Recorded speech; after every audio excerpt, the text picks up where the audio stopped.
வம்ச கர்மா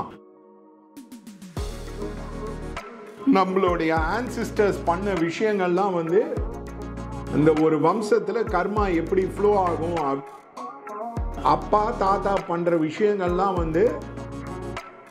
அதுதான் வம்ச கர்மா. வணக்கம், நான் இன்னைக்கு பேச போற தலைப்பு வம்ச கர்மா. அந்த ஒரு வம்சத்துல கர்மா எப்படி ஃப்ளோ ஆகும் அப்படின்றத தான் பேச போறேன். நம்மளுடைய ஆன்சிஸ்டர்ஸ் பண்ண விஷயங்கள்லாம் நம்மளுக்கு உபயோகமா இருக்கும். ஃபார் எக்ஸாம்பிள், நான் ஒரு ஸ்கூல் பிரின்சிபலை பார்த்தேன். அவங்கள கேட்டேன், மேடம் உங்களுக்கு எவ்வளோ அண்ணா தம்பி அப்படின்னு. அவர் டோட்டலாக எங்கள் வீட்டில் 9 பேர் சார், 9 பேரும் போஸ்ட் கிராஜுவேட் அப்படின்னாங்க. அதை பார்த்தீங்கன்னா அவங்களுடைய தாத்தா ஒரு பெரிய ஸ்கூல் ஆரம்பித்து அதில் நிறைய பேருக்கு படிப்பு சொல்லி கொடுத்துருந்தார். ஸோ அப்பா தாத்தா பண்ணுற விஷயங்கள்லாம் வர ஜெனரேஷனை பாதிக்கும். அதுதான் வம்ச கர்மா. ஃபார் எக்ஸாம்பிள், ஒருத்தரை பார்த்தேன். அவர் அவர் ஜாதகம் பார்த்தோன்னே நான் சொன்னேன், உங்களுக்கு நம்பர் 2 பிஸ்னஸ் தான் ஒர்க் அவுட் ஆகும், வேற எந்த பிஸ்னஸும் உங்களுக்கு ஒர்க் அவுட் ஆகாது. அதனால் நீங்கள் இப்போ நம்பர் 2 பிஸ்னஸே பண்ணுங்க அப்படின்னு. அவர் உடனே கேட்டால், உங்கள் அப்பா என்ன பிஸ்னஸ் பண்ணுறாரு அப்படின்னு கேட்டார். அவர் சொன்னார், செம்மரக்கடுத்தல் பிஸ்னஸ் பண்ணுறாரு சார் அப்படின்னார். இப்போ பார்த்தீங்கன்னா, அதனால தான் நம்ம ஊரில் தாயை போல பிள்ளை நூலை போல சேலை அப்படின்ற ஒரு இம்பார்ட்டன்ட் விஷயத்தை வச்சுருக்காங்க. உங்கள் வம்ச கர்மான்றது ரூட். எப்படி ஒரு ரூட் ஆஃப் த ட்ரீலேருந்து அந்த சத்து என்டையர் ட்ரீக்கு என்டையர் மரத்துக்கு போதோ, அதே மாதிரி உங்கள் வம்ச கர்மா உங்களை பாதிக்கக்கூடியதாகவே இருக்கும். இப்போ உதாரணத்துக்கு நிறைய பேர் பார்த்தீங்கன்னா மியூசிக்கில் இருப்பாங்க, கர்நாடிக் மியூசிக்கில் இருப்பாங்க. அவங்க பார்த்தீங்கன்னா அவங்க வழி வழியாக அவங்க வீட்டில் கர்நாடிக் மியூசிக் ப்ராக்டிஸ் பண்ணியிருப்பாங்க. இப்போ இளையராஜாவோட அண்ணனே ஒரு மியூசிஷியன். ஸோ அதனால் இப்போ உதாரணத்துக்கு வைரமுத்துவோட பையன் கார்கி அவரும் நல்ல கவிதை எழுதுவார். ஏன்னா அப்பா கவிதை எழுதுவாங்க. ஸோ அதனால் வம்ச கர்மான்றது ஒருத்தர் ஒரு ஆன்சிஸ்டர்லேருந்து ஒருத்தருக்கு ஈஸியாக ஃப்ளோ ஆகக்கூடியது தான். இப்போ உதாரணத்துக்கு வர்ணாசிர தர்மமே வச்சது காரணம் என்னென்னா, அந்த வம்ச கர்மா ஈஸியாக ஃப்ளோ ஆகும்னு. இப்போ உதாரணத்துக்கு கருணாநிதி அவர்களை குடும்ப கட்சி அப்படின்னு திட்டினா கூட 3வது தலைமுறை 4வது தலைமுறை அவங்க வீட்டில் பார்த்தீங்கன்னா அவங்க அரசியலில் இருக்காங்க. இதுதான் one of the example of வம்ச கர்மா.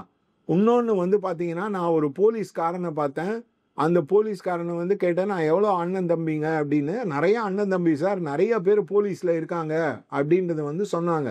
ஸோ மியூசிஷியன்ஸு, இப்போ போலீஸ்காரங்க நிறைய பேர் அந்த துறையிலேயே இருக்கிறவங்க, அவங்க வீட்டில் இருக்கிறவங்க அதே துறையில் இருப்பாங்க. இப்போ ஃபார் எக்ஸாம்பிள், நிறைய பிராமின் ஃபேமிலியில் நிறைய பேர் படிச்சுட்டு அப்ராட் போகிறாங்க. அவங்க வம்சத்தில் பார்த்தீங்கன்னா நிறைய பேர் அப்ராடில் இருப்பாங்க. யாருமே லோக்கல்லையே இருக்க மாட்டாங்க. இதுவும் ஒரு குட் எக்ஸாம்பிள் ஆஃப் வம்ச கர்மா.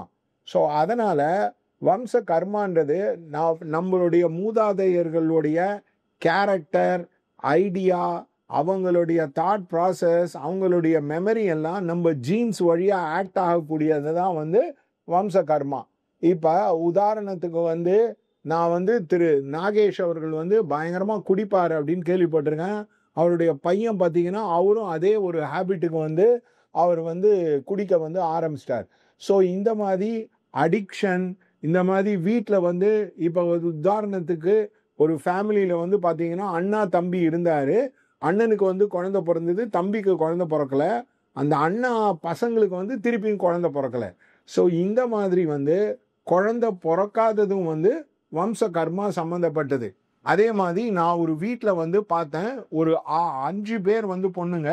அந்த 5 பேரும் பொண்ணுங்களுக்கும் மேரிட் லைஃப் சரியில்லை. நான் இன்னொரு ஆள் பார்த்தேன். அவர் பாக்கு கம்பெனி வச்சுருக்காரு. அவருடைய வீட்டில் பார்த்தீங்கன்னா அவருடைய தாத்தா யாரையோ ஒருத்தரை ஒரு பெண் செட்டப்பாக வச்சுருந்தாரு. அந்த செட்டப் அவங்க சூசைடு பண்ணிக்கிட்டாங்க. அதனால் இவங்களுக்கு கண்டினியூஸாக அவங்க வீட்டில் எல்லாருக்கும் சண்டை. இந்த பாக்கு கம்பெனி வச்சுருக்கிற ஒய்ஃப் திடீர்னு குழந்தை பெற்ற உடனே அவங்க அப்பா வீட்டுக்கு போயிட்டு, எனக்கு இவர் கூட வாழ பிடிக்கல, நான் வந்து டைவர்ஸ் பண்ண போகிறேன் அப்படின்னு சொன்னாங்க. அந்த ஜட்ஜே வந்து கேட்டார், ஏங்க அவர் வந்து உங்களை ஏதாவது சிகரெட்டில் பேர்ன் பண்ணாரா, உங்களை ஏதாவது அடித்தாரா, உங்களை ஏதாவது பண்ணாரான்னா இல்லை, எனக்கு வாழ பிடிக்கல அப்படின்றத வந்து சொன்னாங்க. ஸோ இந்த மாதிரி வம்ச கர்மா வந்து ஒருத்தருடைய லைஃப்பில் வந்து ஆக்ட் ஆகுன்றது வந்து ரொம்ப ரொம்ப இம்பார்ட்டன்ட்.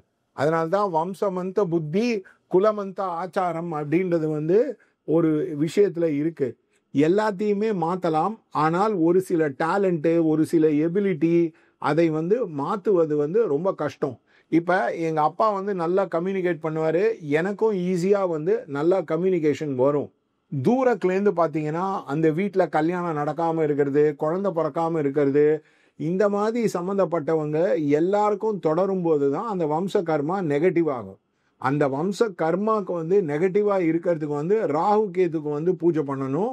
அதே மாதிரி ரொம்ப ரொம்ப இம்பார்ட்டன்ட் வந்து திலஹோமம் பண்ணும்.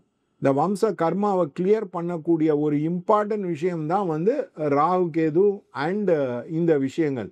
ஸோ அதனால் நீங்கள் உங்களுக்கு ராகு கேது பூஜை எஃபெக்டிவாக பண்ணும், நல்லா பண்ணும், விடாமல் பண்ணும், ரொம்ப தெளிவாக பண்ணுன்னா எங்கள் சென்டருக்கு வாங்க. நாங்கள் வந்து வெறும் ஒரு குட்டி நாகரை வச்சு அதுக்கு தம்மா துண்டு பூ போட்டு அதுக்கு வந்து அபிஷேகம் பண்ணாமல் பண்ண மாட்டோம். நாங்கள் நாகர் பூஜை பண்ணும்போது சிலை எடுத்து அபிஷேகம் பண்ணி அதுக்கு வந்து ஹோமம் பண்ணி பூஜை பண்ணி அப்படி தான் எலாபரேட்டாக பண்ணுவோம். அதுக்கான வீடியோக்களும் உங்களுக்கு வந்து அனுப்புவோம். அதனால் வம்ச கர்மா பாதிச்சிருந்ததுன்னா கண்டிப்பாக வாங்க. அதனால தான் நிறைய பேருக்கு கேரியர் வந்து சரி இருக்காது.